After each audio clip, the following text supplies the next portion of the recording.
Hey guys, this is a story of another tradcon nice guy who learned his lesson the hard way. Let's listen to his story. Several people wanted to hear my story after reading my recent comments. So, I thought I'd oblige, because it is probably helpful to others. It's long, but I wanted to show you what life is like if you follow in my footsteps. I'll start with the disclaimer that I'm in my current situation because of my own actions. I allowed every bit of this to happen, and I take full responsibility. I was blue pill, beta bucks to the extreme, until I said fuck it, and drew a line in the sand. Now I'm divorced, and giving her a ton of money every month. I'm broke, but happy. You don't have to end up in the same position. How I got here: I met my now ex-wife when I was a junior in college. She was the exact opposite of me. Extroverted, life of the party, always seeing the positive, and ignoring the negative. I was much more reserved, and did not need to be the center of attention. I was a year ahead of her in school. So, a few months before I was to graduate, she said, "Where is this going? I'm not going to waste my time, if this isn't going to lead to marriage." I bought the engagement ring the next week, with my student loan money. At this point of my life, despite being a former college athlete, a stellar student, who was nominated for the highest academic award for graduating seniors, and starting student groups on campus, I was depressed, and had no self-esteem. When she gave me what was essentially an ultimatum, I had just been put on the waiting list for the graduate program I wanted to attend.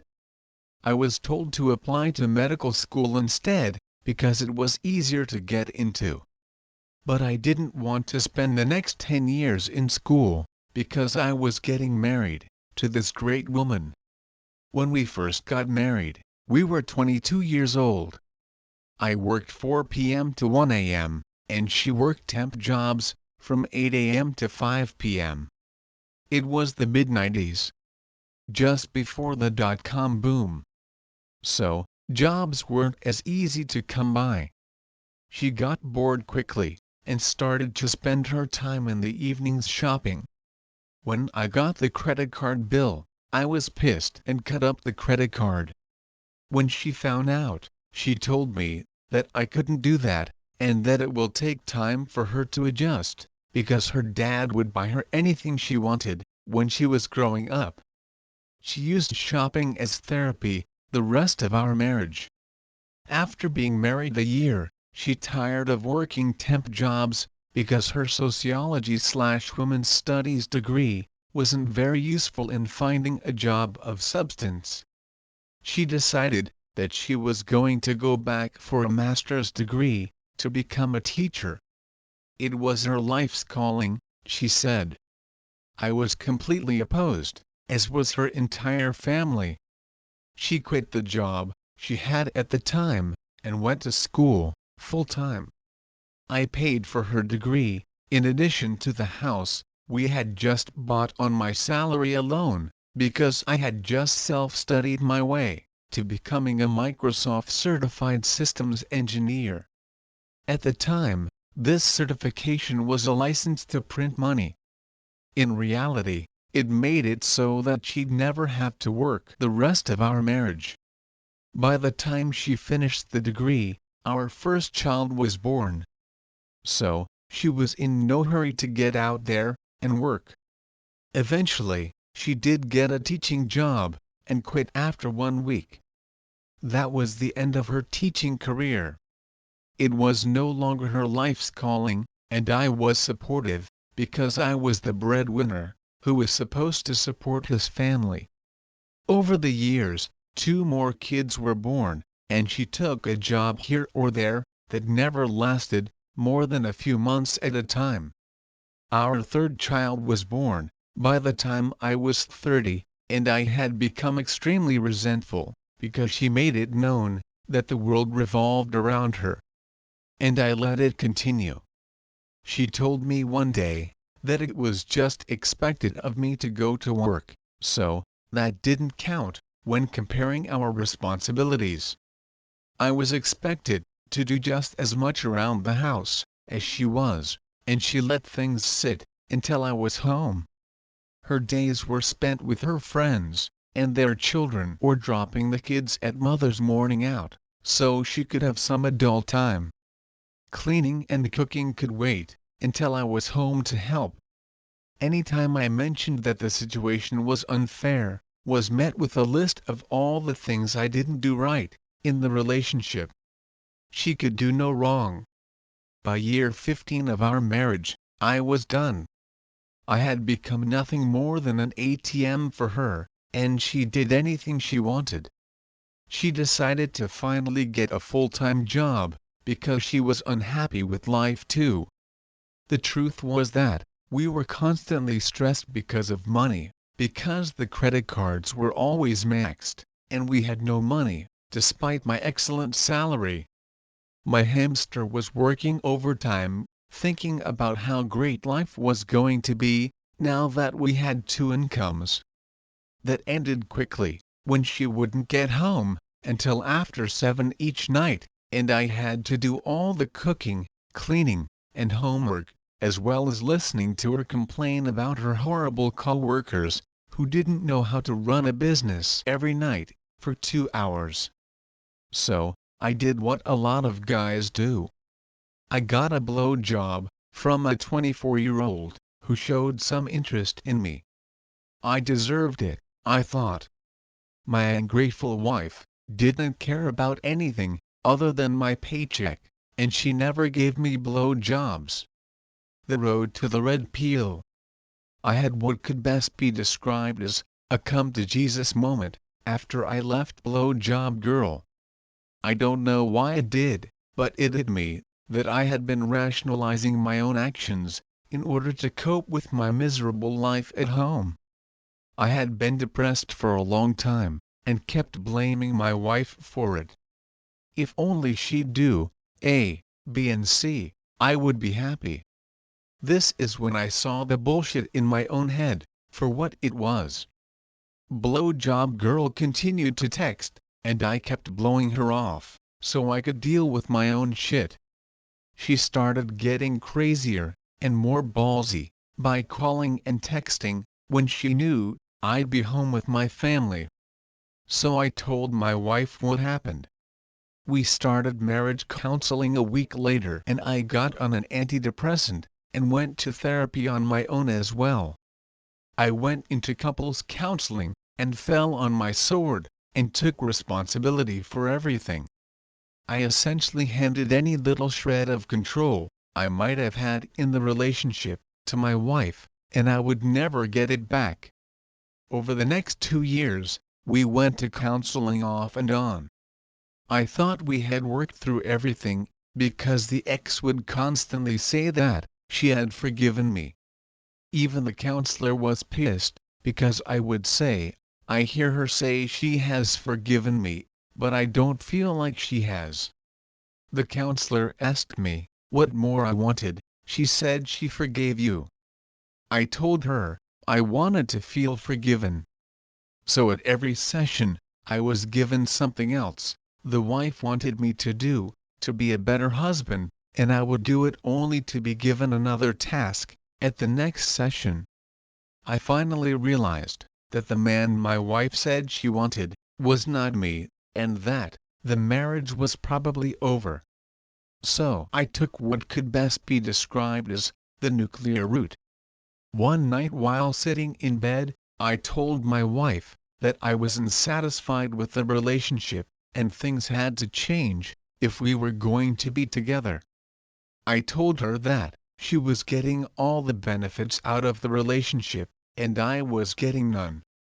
She exploded, and told me that I was getting many benefits. When I asked her to name them, she said, I raised our children to be great people. I laughed and told her to take the kids out of the equation, and then tell me what benefits I was getting. She had no answer, so she asked what I wanted. This is where I put the final nail in the coffin of our marriage. I had been reading TRP extensively, and decided at this point that I didn't care if I stayed married or not. So, I told her that I wanted blowjobs, a clean house, and dinner when I got home. Needless to say, that didn't go over well, and was the subject of our final counseling session. The therapist was disgusted with me, and I simply sat there and said, "That's what I want." At this point, my wife said, her now famous comment, If we get divorced, I'm going to rock my next husband's world. I started interviewing divorce lawyers the next week, knowing what was coming. Divorce. When my wife finally said she wanted a divorce, I simply responded, "Okay," because I knew it was coming. I then waited for her to file papers, so that I'd be the one who got served, but she never would. She demanded I move out of the house before she filed. I have no idea why that was her requirement, so I filed instead. I also cut off her access to my paycheck, and didn't give her any money at all. She had a part-time job that could cover her own stuff. She kept demanding that I move out, and I told her I wouldn't, until she agreed in writing to 50-50 as parenting time with the kids. She wouldn't agree. She wanted $1,000 a month temporarily, and to have a 60-40 split on parenting time. I ended up living in the house with her for almost 6 months, until we ended up in court. When we left court, I left with 50-50 as parenting time and only had to pay her $800 a month. She is not very smart.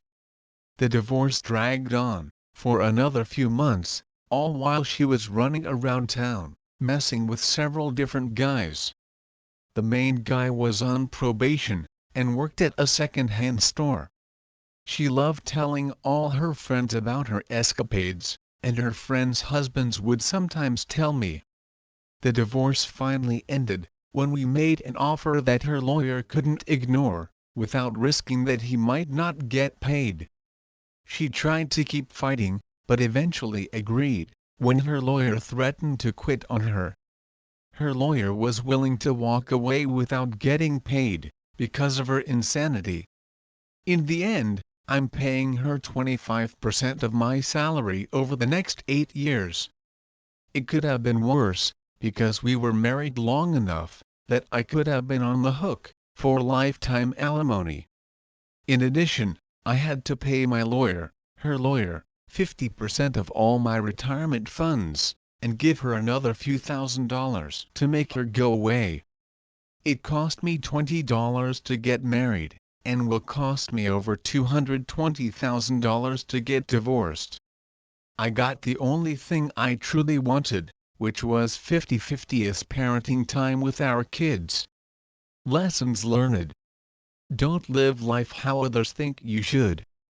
You come first in your own life, and everyone else will be better for it. Don't forego your own happiness for the happiness of others. Don't get married young. In fact, don't get married. Marriage has almost no benefit to the person with a higher income. Deal with your own problems now. Avolt. What she says is irrelevant, only her actions matter. Be diligent, gaslighting is real. You naturally want to believe everything told to you by someone who loves you. If you're headed for divorce, you have to be 2 steps ahead of her, to be able to get a fair deal. The courts are still far more favorable to women.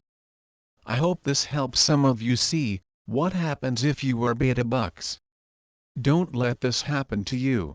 To all the nice guys out there, learn your lessons as fast as possible. Don't commit or marry until you figure out where you will be with her 10 years from now. Be safe out there. If you like to hear more of these experiences, comment, rate and subscribe. Don't forget to bang the bell. You can follow me on Twitter at twitter.com/storyredpill. What better way to save a brother than sharing your story? Send your stories to redpill.story@gmail.com. Contribute at patreon.com/redpillstory. Cheers. See you tomorrow.